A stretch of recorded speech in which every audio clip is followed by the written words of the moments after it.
China is a construction beast. We've all seen the headlines over the last decade. Skyscrapers rising in weeks, bridges spanning impossible canyons, and high-speed rail networks that dwarf the rest of the world combined.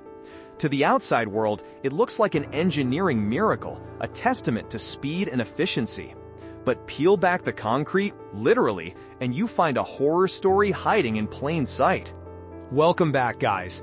Today, we're diving into a crisis that is terrifyingly real for millions of people. We're not just talking about the infamous tofu dreg projects anymore. We're talking about entire cities of rotten tail ghost towers, mountains painted green to fake environmentalism, and a whistleblower who risked his life to show us the receipts. If you think the housing market in the US is difficult, what's happening in China right now will blow your mind. Let's get into it. First, I need you to imagine this scenario. You work 9 to 6, that's 9 a.m. to 9 p.m., 6 days a week, saving every penny for a decade.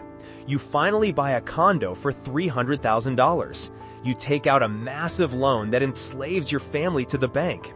You pay that mortgage every single month. But 5 years later, your luxury apartment is just a concrete skeleton with no windows, no water, no electricity, and no hope. In China, they call these lanweilo, rotten tail buildings. This isn't a rare anomaly or a small glitch in the system. It is a viral epidemic. With real estate giants like Evergrande and Country Garden collapsing under trillions of dollars in debt, construction across the country has just stopped. But here is the twisted part. The banks do not care. They still want their money. If you stop paying, you are blacklisted. So, what do desperate people do? They move in anyway. We are seeing videos trending on social media right now that look like scenes from a dystopian survival movie. Young couples are climbing 20 flights of stairs in pitch blackness every single day because the elevators were never installed and the shafts are just gaping holes. They are hauling buckets of water up to the 30th floor. They are cooking meals on camping stoves in living rooms that have no walls, shivering through freezing winters. They are living like urban survivalists in the shells of their own investments. One viral comment from a homeowner in Zhengzhou summed it up perfectly. "I'm living in the Stone Age inside a modern city. I look out at the lights of the finished district where the rich live, and I feel like a ghost." This is the new face of the crisis. It's not just that the buildings are weak, it's that the system is so broken they can't even finish them. It sparked a massive mortgage boycott last year, where thousands of people simply refused to pay the banks, screaming that if the house isn't built, the loan shouldn't exist. But here is the scary part. The people living in those unfinished buildings might actually be the lucky ones, because the buildings that do get finished, some of them are death traps. You've heard of tofu dreg construction, a term coined back in 1998 to describe dikes that crumbled like tofu. But the recent footage coming out of 2024 and 2025 is escalating to a level of absurdity that is hard to believe. Check this out. In a recent viral clip from Hunan, a homeowner is renovating his apartment. He chips away at a load-bearing pillar, the massive column meant to hold up the entire roof, and he starts peeling the steel reinforcement bar like it's a string cheese. It wasn't steel. It was rusty scrap metal wire, bundled together to look like rebar from a distance to fool the initial inspection. And it gets worse. In some government infrastructure projects, whistleblowers have found that the concrete walls are actually filled with styrofoam blocks or construction trash, with just a thin layer of cement plastered over the top to pass visual inspection. They are literally building walls out of garbage. We also have to talk about the sand. To save money, some contractors use unprocessed sea sand instead of river sand. The salt in the sea sand corrodes the steel from the inside out. It's called concrete cancer. The building might look fine today, but in 5 years, it could crumble into dust. This isn't theoretical. In Harbin, a gym ceiling made of reinforced concrete collapsed under the weight of snow. Just snow. It killed 3 students while their parents waited outside in the freezing cold. Netizens are furious. One top comment on Weibo read, "Our lives are cheaper than the bricks they steal." If you thought fake steel was wild, wait until you see how they handle environmental regulations. The Chinese government has been cracking down on environmental protection, using high-tech satellites to monitor green coverage in forests. So, what do corrupt local contractors do when they've quarried a mountain bare and destroyed the landscape? They paint it. I'm not joking. There are literal videos of workers hanging off cliffs with spray guns painting the gray rocks green to fool the satellites. In other cases, they cover dead wastelands with green plastic mesh so it looks like lush grass from the sky. They call it greenification. The internet calls it the emperor's new clothes. It's funny until you realize that same mindset, faking the appearance of safety, is applied to bridges, dams, and tunnels.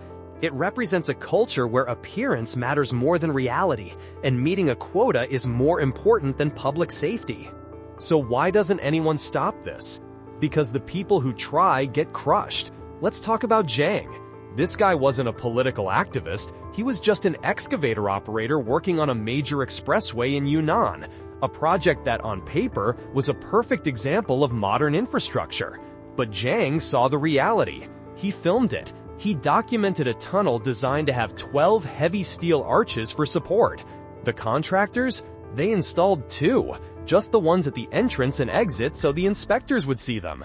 The middle? Completely empty.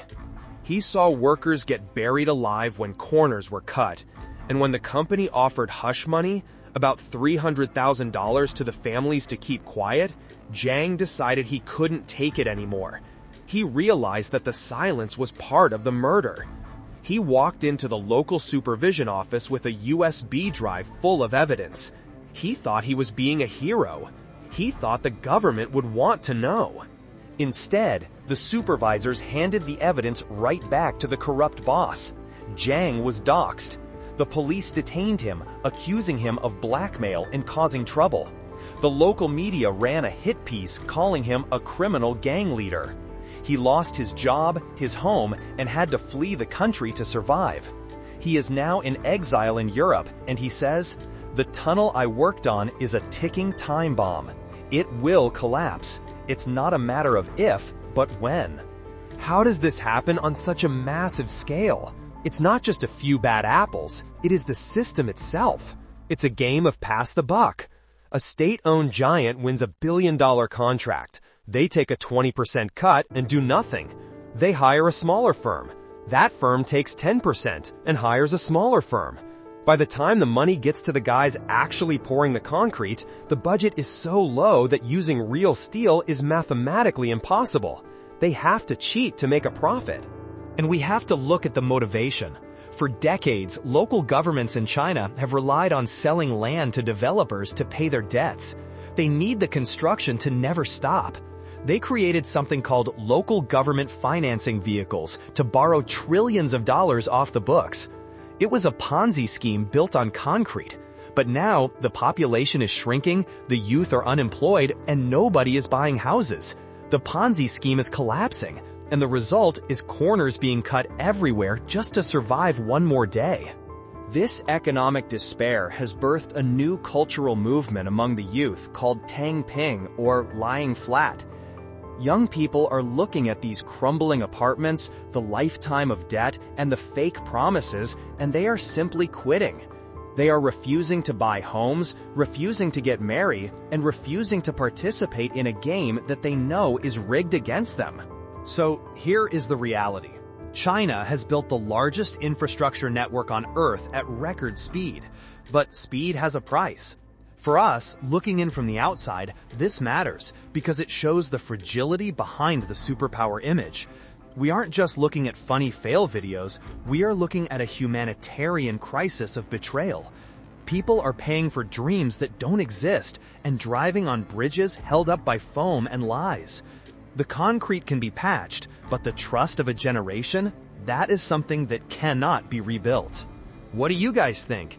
If you found out your apartment walls were filled with trash, what would you do? Let me know in the comments below. And if you want to see more deep dives into the stories they don't want you to see, smash that like button. I'll see you in the next one.